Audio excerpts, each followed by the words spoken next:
What up, y'all? My name is Marcus Dumas. I'm a CAPS therapist from South Bashor, Louisiana, and in this video, I'm going to talk to you about intersectionality and trauma. At CAPS, we offer individual counseling, group counseling, support groups, outreach programs and workshops, and treatment coordination services. That's a service that helps to connect students to providers in the community for services that CAPS may not offer. We also offer crisis intervention services.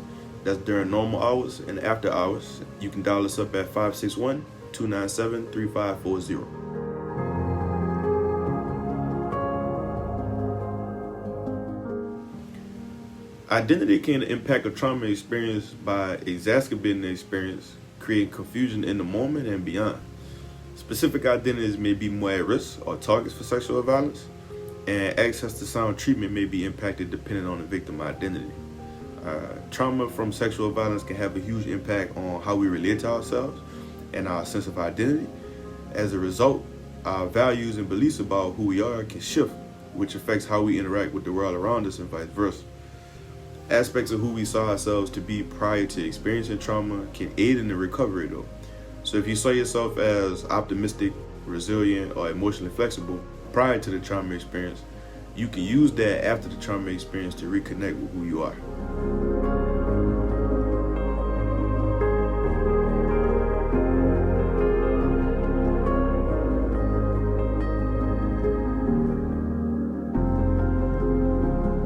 Culturally, the traumatic event may be seen as commonplace or normal, and therefore it may not be taken serious in a particular cultural framework.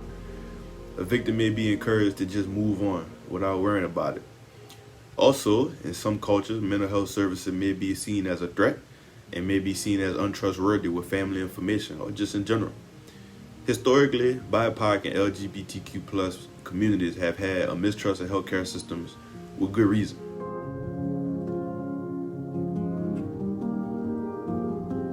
Services offered in the native tongue of the victim, engaging victims directly, utilizing cultural concepts and concepts that resonate from a healing point of view, and being mindful and informed on what could be harmful by learning about the culture or community, are ways that I recommend approaching communities that face additional stigmas or cultural barriers.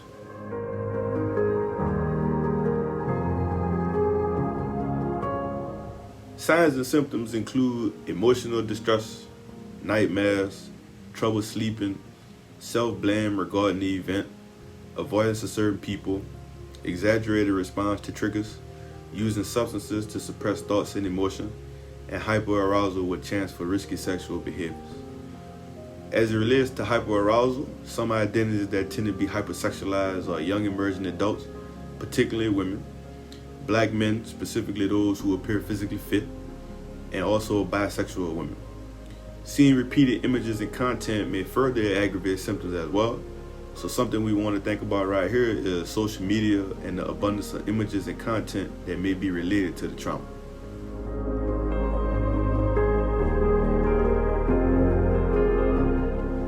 Number one will be establishing safety.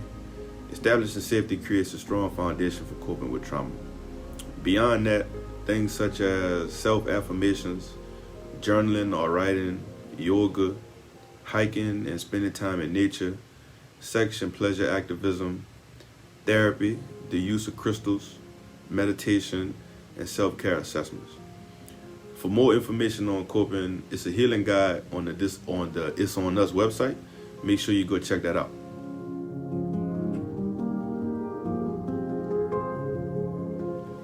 Students can encourage their loved ones and peers by sharing knowledge and information related to sexual violence, communicating when they notice certain behaviors or emotional expressions, and even assisting in the help-seeking process. So a friend might be like, I'll ride with you to the clinic, or I'll sit down with you when you make the call. An example could be also, hey, it seemed like yesterday you were having a difficult time, and I just wanted to check in with you to see if there's any way I can help you in finding support. Being supportive can also be asking about physical comfort after sexual trauma to ensure a person isn't made uncomfortable with certain physical gestures that are intended usually to be comforting. So things like handshakes, hugs, a hand on the shoulder to show support, you want to watch out for things like that. Lastly, it's important to remember that secondary trauma is real, Learning or hearing about somebody else's trauma firsthand can actually bring things up for our own selves, and we might need support.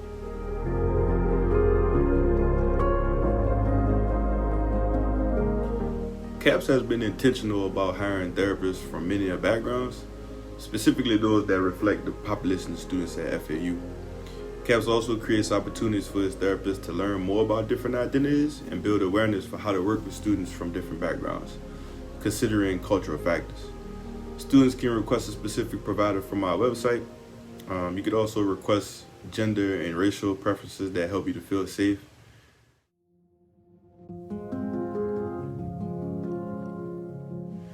If you're not feeling connected to your therapist, you should tell them that. It's our job to best assist the students, so by telling your therapist, that may prompt them to ask different questions that can help to better understand the disconnect, which could also lead to a better understanding or an awakening in therapy. Beyond that, the students can ask the therapist to be transferred to another therapist, or they can call the main number and request that as well.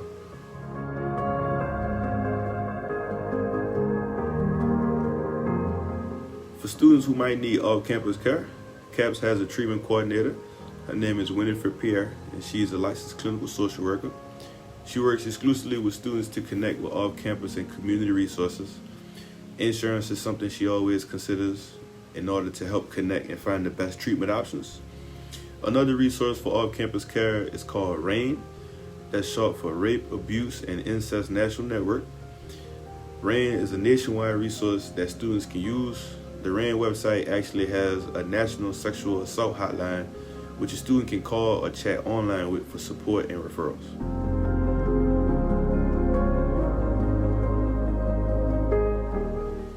If it's anything I would want student survivors to know, is that you're not alone.